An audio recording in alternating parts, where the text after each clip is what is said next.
Hello guys and a very good evening to you all. This is Shifa ma'am, your English educator on Guidely. So guys, today I have brought this video, a short video for you all people on your request regarding descriptive English for the upcoming IBPS PO Mains 2022 exam.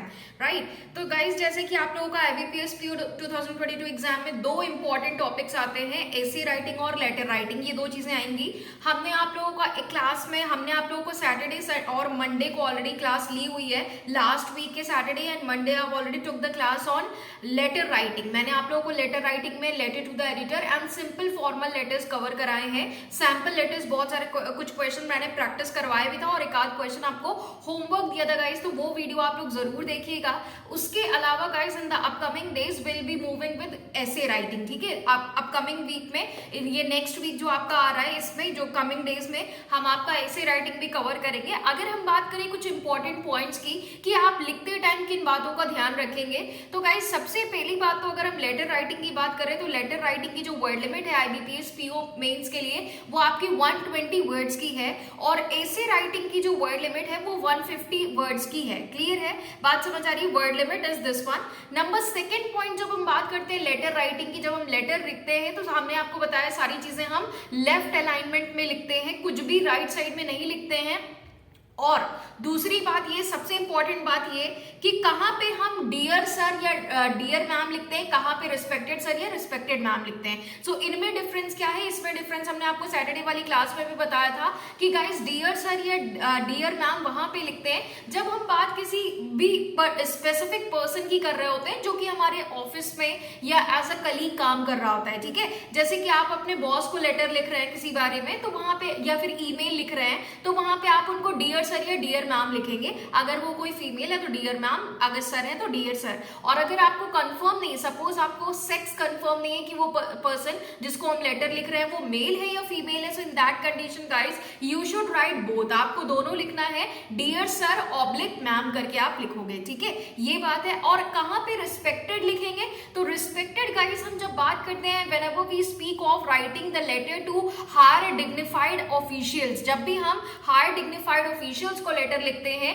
Suppose हम city के mayor को letter लिख रहे हैं, city के SP को letter लिख रहे हैं, हम अपने स्टेट के चीफ मिनिस्टर को लेटर लिख रहे हैं, हम अपने कंट्री के प्राइम मिनिस्टर को लेटर लिख रहे हैं, तो इन दैट कंडीशन गाइस, या हम अपने कॉलेज के चेयरमैन को लेटर लिख रहे हैं, हम अपने कॉलेज के फाउंडर को लेटर लिख रहे हैं, तो in that condition will be writing respected sir और respected ma'am. If it is male then it is sir, if it is female then it should be ma'am. Right, और in this condition also if it is not confirm whether it is sir और ma'am, so you should write both, right?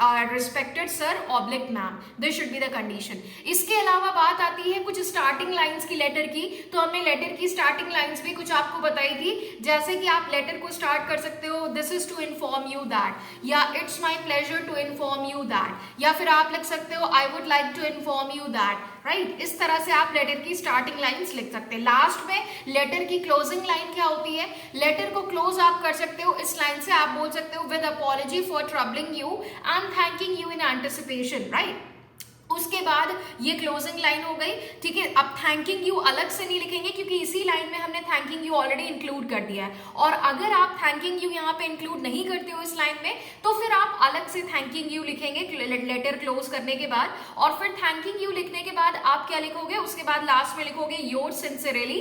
Your sincerely के बाद आप अपना नाम लिखेंगे, then last में letter को एंड करेंगे. क्लियर है गाइस? तो ये आपका पैटर्न है फॉर्मल लेटर का, be it letter to the editor या फिर आपका कोई सिंपल फॉर्मल लेटर है तो उसमें आप ये फॉर्मेट अपनाओगे. ठीक है, किसी भी तरीके के फॉर्मल लेटर में this should be the pattern. Clear? अब बात करते हैं गाइस, यहाँ पे आप लोगों के लिए गाइडली ने बहुत अच्छा इनिशिएटिव लिया हुआ है, शायद से बहुत सारे बच्चों को पता नहीं होगा उसके बारे में. तो गाइस देखो, इसके अलावा आप खुद से जितना ज्यादा प्रैक्टिस करोगे उतनी ही एक्यूरेसी, उतनी ही एफिशिएंसी आपकी लेटर और एसे राइटिंग में आएगी. क्योंकि बहुत सारे बच्चों का मेरे पास मैसेज आ रहा है, मैम हमारा प्री क्लियर हो गया, मेंस के लिए बताइए कैसे करें, डिस्क्रिप्टिव कैसे करें. तो guys there is no need to panic, no need to worry much. Clear? बहुत ज्यादा पैनिक होने की जरूरत नहीं है, बिल्कुल आराम से तैयारी करिए।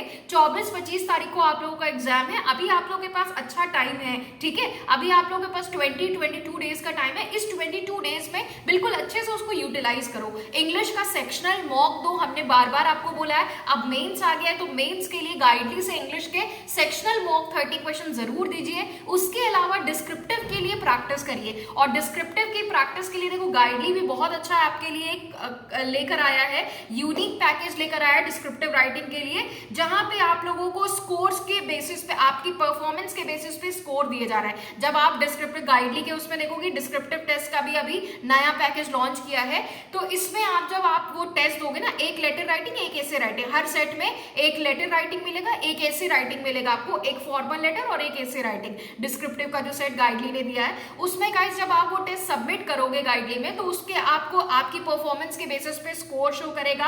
आपकी जो भी ग्रामेटिकल एरर्स है, स्पेलिंग एरर्स है, वो शो करेगा कि कहां पे क्या मिस्टेक आपने की हुई है। तो गाइस बहुत अच्छा इनिशिएटिव गाइडली ने लिया है डिस्क्रिप्टिव के लिए, तो I would recommend you all कि आप लोग इसको यूज करें, क्योंकि अब आपका एग्जाम आ रहा है मेंस का। और गाइस इसमें हमने सैंपल पीडीएफ भी प्रोवाइड किए हुए हैं, ठीक है? जितने भी क्वेश्चन है ऐसे राइटिंग और लेटर राइटिंग के, वो जब आप सबमिट करोगे तो आपको अपने वर्ड काउंट पता चलेंगे, आपको अपनी प्रॉब्लम पता चलेगी, कहां पे स्पेलिंग एरर आपने की, कहां पे ग्रामेटिकल मिस्टेक आपने की है, और इसके साथ साथ आपको उस क्वेश्चन का सॉल्यूशन पीडीएफ फॉर्म में भी दिया जा रहा है। और गाइस इसका जो एक्चुअल कॉस्ट है डिस्क्रिप्टिव राइटिंग का, जो प्रैक्टिस सेट जो है गाइडली का, इसका एक्चुअल कॉस्ट 499 है, लेकिन अभी अगर आप इसको परचेज करोगे तो इस पे आप लोगों को ये बिल्कुल अफोर्डेबल कॉस्ट 99 रुपीज में प्रोवाइड किया जा रहा है। और इसके साथ साथ गाइस एक बात ये है कि इस पे एक्स्ट्रा 10% का ऑफ मिल रहा है अगर आप bank job coupon code apply करेंगे तो, ठीक है? तो guys thank you everyone, stay tuned with me only on YouTube channel गाइडली।